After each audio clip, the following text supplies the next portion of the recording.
जय हिंद दोस्तों। बिहार दरोगा के लिए रोशन आनंद सर के द्वारा होमवर्क सीरीज चलाया जा रहा है और उसका प्रत्येक दिन टेस्ट लिया जा रहा है, जो कि वन लाइनर फॉर्म में है।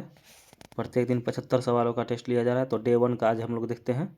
यह 20/1/2025 को हुआ था। तो आइए शुरू करते हैं डे 1 का पहला सवाल से। तो आज का पहला सवाल है, बिहार में पहली बार राष्ट्रपति शासन लागू हुआ था, तो उस समय बिहार के मुख्यमंत्री कौन थे? तो बिहार में पहली बार राष्ट्रपति शासन वर्ष 1968 में लागू हुआ था। उस समय बिहार के मुख्यमंत्री भोला पासवान शास्त्री थे और उस समय राज्यपाल नित्यानंद कानूनगो थे। अब दूसरा सवाल देखते हैं। सिंधु तथा सतलज नदी के मध्य हिमालय जाना जाता है, तो यह पंजाब हिमालय के रूप में जाना जाता है। सिंधु तथा सतलज के बीच हिमालय पंजाब हिमालय के बीच में जाना जाता है। सर सिडनी बुर्राट नामक भूगोलवेता ने हिमालय को 4 भागों में विभाजित किया था। पंजाब हिमालय, कुमाऊं हिमालय, नेपाल हिमालय और असम हिमालय। इसमें विभाजन देख लेंगे। सिंधु तथा सतलज पंजाब, सतलज तथा काली कुमाऊं, काली तथा तीस्ता नेपाल, तीस्ता तथा दिहांग असम हिमालय। आगे देखेंगे। 1809 में फारसी में गिफ्ट टू मोनोथिस्ट किसने लिखी? तो यह हो जाएगा राजा राम मोहन राय।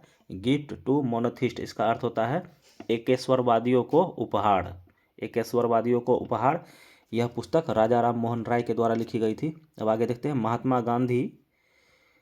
महात्मा गांधी ने हिंद स्वराज की रचना मूल रूप से किस भाषा में की थी? तो महात्मा गांधी ने हिंद स्वराज की रचना गुजराती भाषा में की थी। हिंद स्वराज में ही, तो याद रखेंगे, महात्मा गांधी ने हिंद स्वराज की रचना गुजराती भाषा में की थी। आगे देखते हैं। प्रोटेम स्पीकर की नियुक्ति कौन करता है? तो प्रोटेम स्पीकर नवनिर्वाचित संसद के अध्यक्ष को प्रोटेम स्पीकर कहते हैं। इसका निर्वाचन राष्ट्रपति के द्वारा किया जाता है। वर्तमान में 2024 में नवनिर्वाचित संसद का गठन किया गया, जिसमें चुनाव के बाद जो है पहली बार बैठक में सबसे वरिष्ठ संसद के सदस्य को प्रोटेम स्पीकर नियुक्त किया जाता है। इसमें 2024 में भर्तहरि मेहताब को नियुक्त किया गया था। प्रोटेम स्पीकर की नियुक्ति राष्ट्रपति के द्वारा किया जाता है। अब अगला है 6 नंबर में, दुग्धधारा एवं कपिलधारा जलप्रपात किस नदी पर है? तो दुग्धधारा और कपिलधारा को देख लेंगे। यह नर्मदा नदी पर है। यह भारत में दुग्धधारा जलप्रपात और कपिलधारा जलप्रपात नर्मदा नदी पर, दुग्धधारा कपिलधारा नर्मदा नदी पर। आँख में प्रवेश करने वाले प्रकाश की मात्रा को कौन नियंत्रित करता है? आँख में प्रवेश करने वाले प्रकाश की मात्रा को कौन नियंत्रित करता है? तो यह आइरिस हो जाएगा। आइरिस आँख में प्रवेश करने वाले प्रकाश को नियंत्रित आइरिस करता है। आगे है, किस अनुच्छेद के तहत राष्ट्रपति प्रधानमंत्री की सलाह से लोकसभा भंग कर सकता है? तो यह हो जाएगा अनुच्छेद 85 के तहत। अनुच्छेद 85 के तहत राष्ट्रपति प्रधानमंत्री की सलाह पर मंत्रिपरिषद को भंग कर सकता है, या फिर सत्रावसान या सत्र आहूत करने का आदेश दे सकता है, अनुच्छेद 85 के तहत। अब आगे देखेंगे। इसरो का गठन कब हुआ था? 9 नंबर का सवाल। इसरो का गठन कब हुआ था? तो सभी जानते हैं। इसरो का गठन 1968 ईस्वी में हुआ था और इसका हेडक्वार्टर बंगलुरु में है। 10 नंबर के सवाल को देखेंगे। घुड़सवारी के मैदान को कहते हैं, घुड़सवारी के मैदान को एरिना कहते हैं। घुड़सवारी के मैदान को एरिना कहते हैं। आइए देखते हैं। विश्व शिक्षक दिवस कब मनाया जाता है? तो विश्व शिक्षक दिवस 5 अक्टूबर को मनाया जाता है। विश्व शिक्षक दिवस 5 अक्टूबर को, और राष्ट्रीय शिक्षक दिवस 5 सितंबर को। राष्ट्रीय शिक्षक दिवस 5 सितंबर को। राष्ट्रपति द्वारा लोकसभा एवं राज्यसभा में कुल कितने सदस्यों को मनोनीत किया जाता है? तो लोकसभा में 2 और राज्यसभा में 12, कुल 14 सदस्यों को राष्ट्रपति के द्वारा मनोनीत किया जाता है। 2 सदस्य एंग्लो इंडियन की पात्रता को रद्द कर दिया गया है वर्तमान में। यह पुराने नियम के ही आधारित पर यह सवाल है, तो याद रखेंगे। लोकसभा में 2 एंग्लो इंडियन और राज्यसभा में 12 सदस्य को मनोनीत करते हैं राष्ट्रपति के द्वारा। कुल मिला के 14 हो जाएगा। आगे देखते हैं 13 नंबर में, केंद्रीय मगरमच्छ प्रजनन एवं प्रबंधन प्रशिक्षण संस्थान कहाँ स्थित है? तो यह हो जाएगा हैदराबाद में। केंद्रीय मगरमच्छ प्रजनन प्रबंधन प्रशिक्षण संस्थान हैदराबाद में है। अगला है 14 नंबर में, किस रंग के प्रकाश का प्रकीर्णन न्यूनतम होता है? तो लाल रंग का प्रकीर्णन सबसे न्यूनतम होता है और सर्वाधिक प्रकीर्णन बैगनी रंग का होता है। सर्वाधिक प्रकीर्णन बैगनी रंग का, सबसे कम प्रकीर्णन लाल रंग का होता है। स्विट्जरलैंड की मुद्रा, तो स्विट्जरलैंड की मुद्रा फ्रैंक है। स्विट्जरलैंड की मुद्रा फ्रैंक। भारत का जलीय एवं स्थलीय दोनों क्षेत्र मिलाकर अक्षांशीय विस्तार, तो सवाल के हिसाब से द्वीपों सहित भारत का अक्षांशीय विस्तार पूछा जा रहा है। वैसे मुख्य भूमि से 8 डिग्री 4 मिनट उत्तरी अक्षांश से 37 डिग्री 6 मिनट उत्तरी अक्षांश होता है, लेकिन यहाँ पूछा जा रहा है जलीय एवं स्थलीय दोनों, तो यह हो जाएगा 6 डिग्री 4 मिनट उत्तरी अक्षांश से 37 डिग्री 6 मिनट उत्तरी अक्षांश तक। तो इसका राइट आंसर हो जाएगा जलीय एवं स्थलीय यानी द्वीपों सहित, फिर से एक बार 6 डिग्री 4 मिनट उत्तरी अक्षांश से 37 डिग्री 6 मिनट उत्तरी अक्षांश तक। अब आगे देखते हैं 17 नंबर में, भारत के पूर्व के अंतर्गत कितने राज्य आते हैं? भारत के पूर्वोत्तर के अंतर्गत कितने राज्य आते हैं? तो भारत के पूर्वोत्तर के अंतर्गत 7 सिस्टर प्लस एक में सिक्किम, यानी टोटल 8 राज्य आते हैं। भारत के पूर्वोत्तर के अंतर्गत 8 राज्य आते हैं, 7 सिस्टर प्लस सिक्किम। खंभात की खाड़ी किन दो स्थानों के बीच अवस्थित है? खंभात की खाड़ी दमन एवं दीव के बीच स्थित है। खंभात की खाड़ी दमन एवं दीव के बीच स्थित है। भारत के किन दो राज्यों की समुद्री तट रेखा सबसे लंबी है? तो यह हो जाएगा गुजरात। सवाल है भारत के किन राज्यों की समुद्री तट रेखा सबसे लंबी है? तो यह गुजरात की तट रेखा हो जाएगा। गुजरात का तट रेखा सबसे लंबी समुद्री सीमा साझा करती है समुद्र के साथ। अब आगे देखते हैं, आगे है अगला सवाल है, भारतीय मानक समय कितने राज्यों से होकर गुजरती है? तो यह 5 राज्य हो जाएगा। Uttar Pradesh, Madhya Pradesh, Chhattisgarh, Orissa, Andhra Pradesh. UP, MP, Chhattisgarh, Orissa, Andhra Pradesh. UP, MP, Chhattisgarh, Orissa, Andhra Pradesh. भारतीय मानक समय रेखा जो कि 82.5 डिग्री, यह 5 राज्यों से होकर गुजरती है। अब 6 डिग्री चैनल किसके बीच में है? तो यह हो जाएगा 6 डिग्री चैनल। 6 डिग्री चैनल देखेंगे, ग्रेट निकोबार और सुमात्रा के बीच में है 6 डिग्री चैनल। अब अगला है, भारत का औसत समुद्र तल का मापन कहाँ से किया जाता है? तो भारत का औसत समुद्र तल का मापन चेन्नई से किया जाता है। याद रखेंगे, चेन्नई से। अगर 0 डिग्री देशांतर रेखा पर दिन का 12:30 बज रहा है तो 100 डिग्री पूर्वी देशांतर पर समय, तो यह समय हो जाएगा 6:40। याद रखेंगे, 15 डिग्री में 1 घंटा का समय होता है, 1 डिग्री में 4 मिनट, तो उसी आधार पे इसको देख लेंगे। टोटल 1 डिग्री 4 मिनट यानी 400 मिनट, तो उसको 60 से भाग देंगे तो 6 घंटा 40 मिनट। तो 12 बज रहा है तो 6:40 होगा, सॉरी माफ़ करेंगे। 0 डिग्री पर अगर 12 बजेगा तो 100 डिग्री देशांतर पर 6:40 होगा। इसका कैलकुलेशन कर लेंगे, 1 डिग्री बराबर 4 मिनट होता है। आगे देखते हैं 24 नंबर में, संपूर्ण पृथ्वी को कितने अक्षांश रेखाओं में बांटा गया है? तो संपूर्ण पृथ्वी को 179 अक्षांश रेखा या 180 भी दिया जा सकता है, दोनों में से जो ऑप्शन रहे उसे टिक करेंगे। इसका राइट आंसर हो जाएगा 179 अक्षांश रेखा। विश्व मानचित्र पर सर्वप्रथम भारत को किसने दर्शाया था? तो यह टॉलमी ने दर्शाया था। विश्व मानचित्र पर भारत को टॉलमी ने दर्शाया था। भारत के कितने राज्य कर्क रेखा के उत्तर में स्थित है? भारत के 12 राज्य कर्क रेखा के उत्तर में स्थित है और कर्क रेखा पे भारत के 8 राज्य स्थित है। भारत के 8 राज्य कर्क रेखा पर स्थित है और भारत के कर्क रेखा के उत्तर में 12 राज्य हो जाएगा।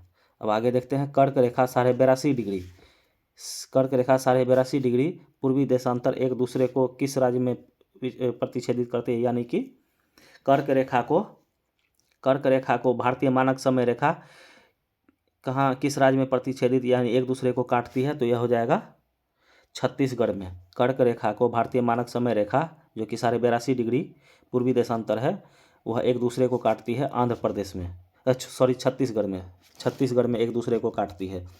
कर्क रेखा को भारतीय मानक समय रेखा छत्तीसगढ़ में काटती है। अब आगे देखेंगे 28 नंबर में, भारतीय उपमहाद्वीप में कितने देश हैं? भारतीय उपमहाद्वीप में 5 देश है। भारत के कितने ऐसे राज्य हैं जिनकी सीमा अंतर्राष्ट्रीय सीमा को स्पर्श नहीं करती है? तो यह हो जाएगा भारत के 12 राज्य। भारत के 12 राज्य अंतर्राष्ट्रीय सीमा को स्पर्श नहीं करती है। अब 30 नंबर को देखेंगे। तमिलनाडु के कन्याकुमारी से कृष्णा नदी डेल्टा तक के तट को कहते हैं। तो यह कोरोमंडल तट कहा जाता है। कोरोमंडल तट तमिलनाडु के कन्याकुमारी से कृष्णा नदी डेल्टा तक के तट को कहा जाता है। अगला है सहकारी क्षेत्र के विकास के लिए किस वर्ष सहकारिता मंत्रालय की स्थापना की गई थी? तो इसका हो जाएगा वर्ष 2021 में सहकारिता मंत्रालय की स्थापना की गई थी। अब आगे देखते हैं 32 नंबर में। 32 नंबर में है 2001 से 2011 के बीच भारत के जनसंख्या में कितने प्रतिशत की वृद्धि हुई?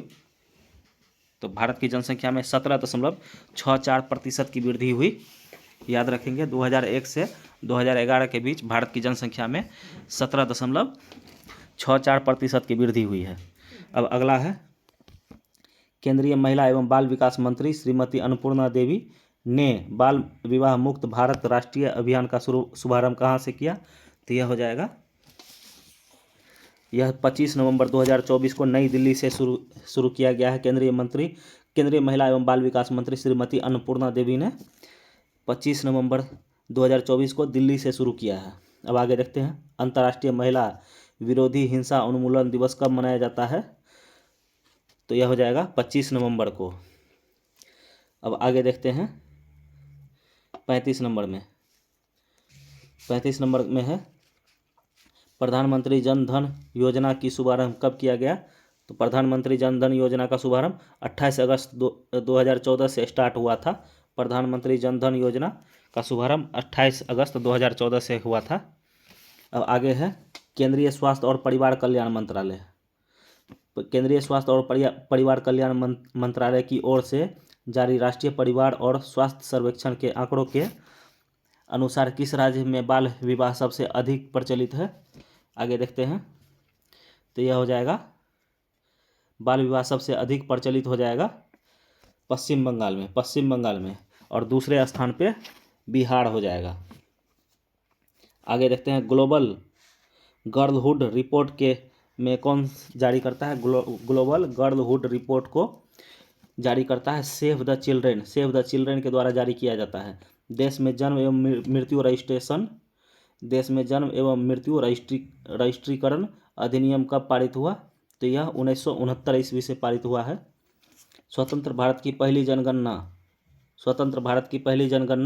वर्ष 1951 ईस्वी से प्रारंभ हुआ था। स्वतंत्र भारत की पहली जनगणना 1951 ईस्वी से। और भारत में पहली बार जनगणना तो यह 1872 ईस्वी में हुआ था। भारत में पहली बार जनगणना 1872 ईस्वी में और स्वतंत्र भारत में 1951 ईस्वी में। आगे देखते हैं 40 नंबर के सवाल को। 40 नंबर में है भारत में सबसे कम आबादी वाला केंद्र शासित प्रदेश। तो यह लक्षद्वीप हो जाएगा। और सर्वाधिक आबादी वाला केंद्र शासित प्रदेश तो दिल्ली हो जाएगा, दिल्ली। अब अगला है भारत में सबसे अधिक वर्षों तक रहने वाली यूरोपीय कंपनी। तो यह हो जाएगा पुर्तगाली ईस्ट इंडिया कंपनी, जो कि 1498 में भारत आई थी और 1961 ईस्वी में भारत से वापस गई। तो सबसे अधिक लंबे समय तक पुर्तगालियों ने भारत में रहा। भारत में पुर्तगाली शक्ति का वास्तविक संस्थापक कौन था? तो वास्तविक संस्थापक अल्बुकर हो जाएगा।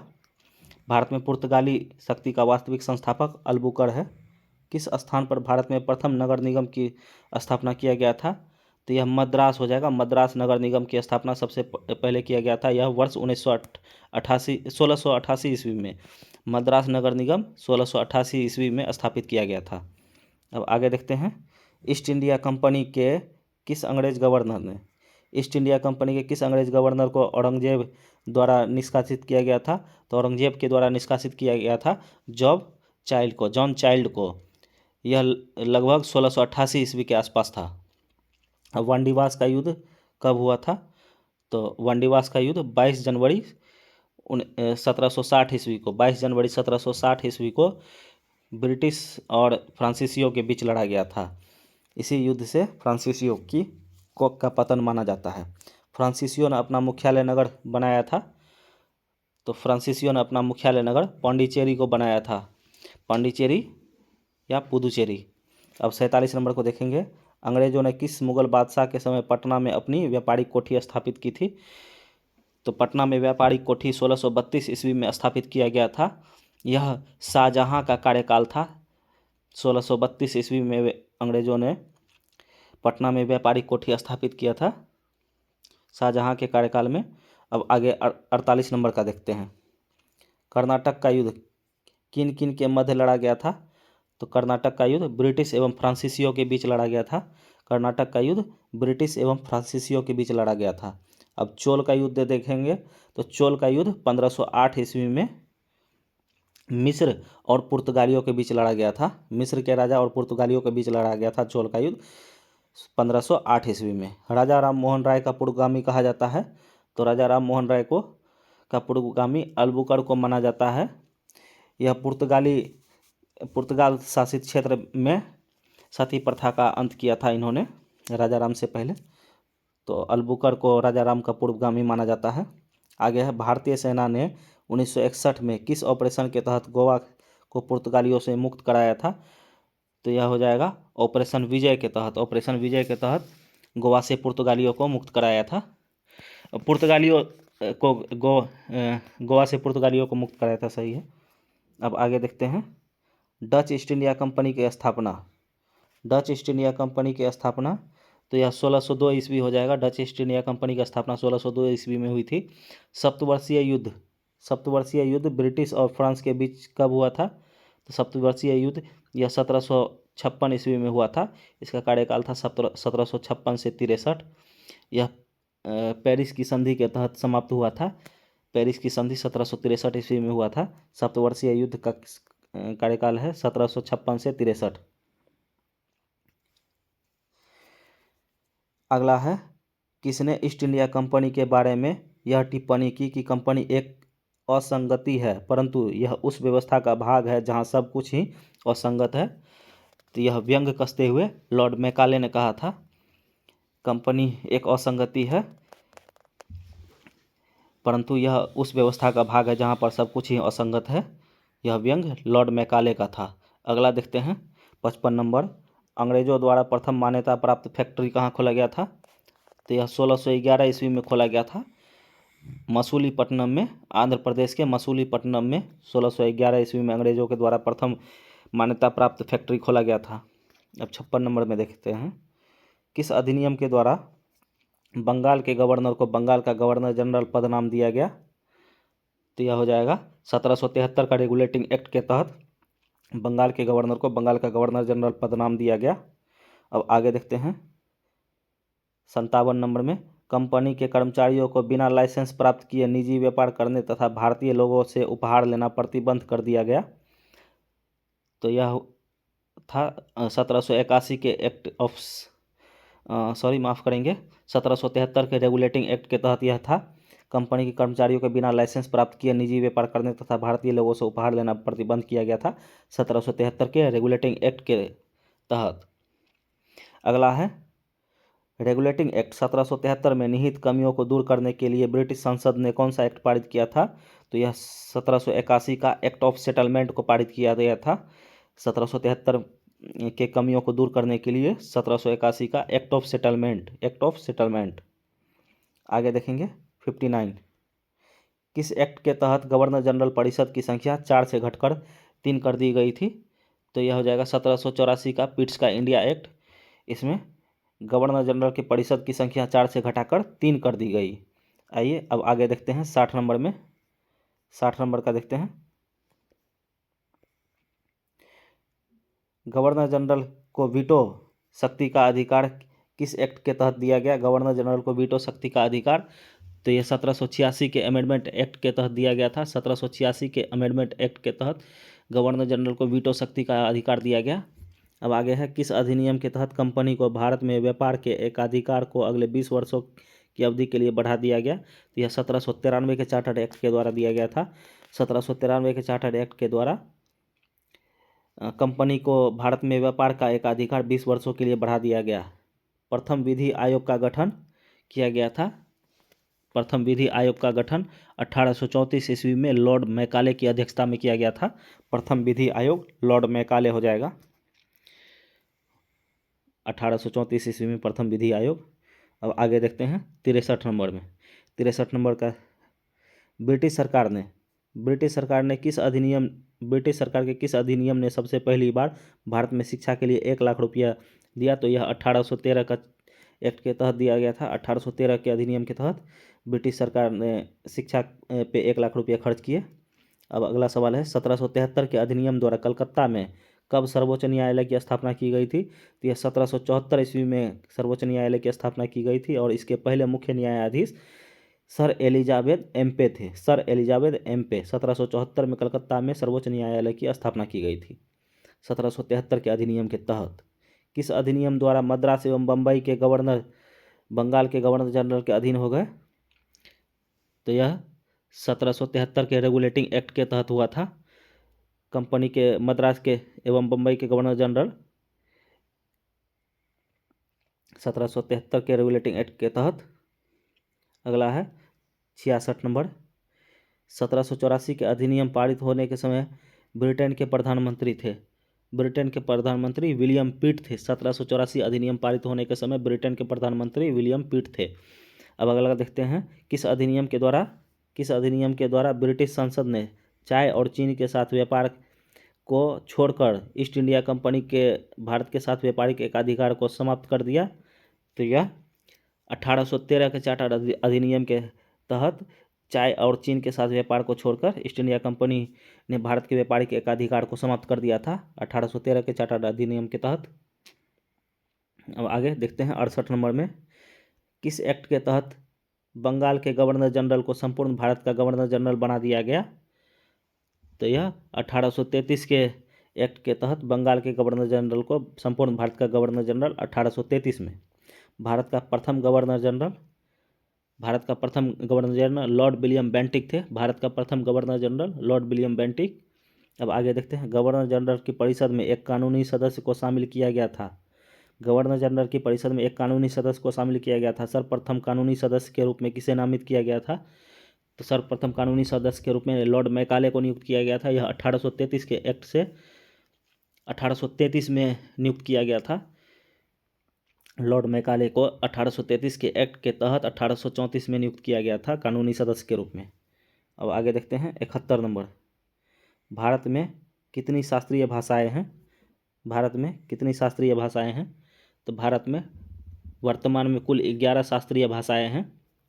अब है भारत का सबसे प्राचीनतम नृत्य भरतनाट्यम है। भरतनाट्यम। भारत में कितने शास्त्रीय नृत्य हैं? भारत में शास्त्रीय नृत्य 8 हैं। भारत में कुल 8 शास्त्रीय नृत्य हैं। अब कन्नड़ एवं तेलुगु को शास्त्रीय भाषा का दर्जा कब दिया गया? तो यह हो जाएगा वर्ष 2008 में। कन्नड़ और तेलुगु को शास्त्रीय नृत्य का दर्जा वर्ष 2008 में दिया गया। अब 75 एवं अंतिम सवाल है आज का। मणिपुर शास्त्रीय नृत्य में प्रायः किस भगवान के कथा प्रसंग का चित्रण है? तो यह कृष्ण और राधा का हो जाएगा। मणिपुर शास्त्रीय नृत्य में भगवान कृष्ण और राधा का प्रसंग चित्रण दिया गया है। तो इसके साथ ही होमवर्क सीरीज का यह 75 वन लाइनर सवाल पूरा करवा लिया गया है। इसे 1-2 बार देखेंगे, पक्का यह याद होने वाला है। मैं कोशिश करूँगा हर रोज़ के सवाल को इसी तरह करवाने का। चैनल को आप लोग सब्सक्राइब कर लेंगे। धन्यवाद। ताकि आने वाले सभी वीडियो को देखेंगे। धन्यवाद।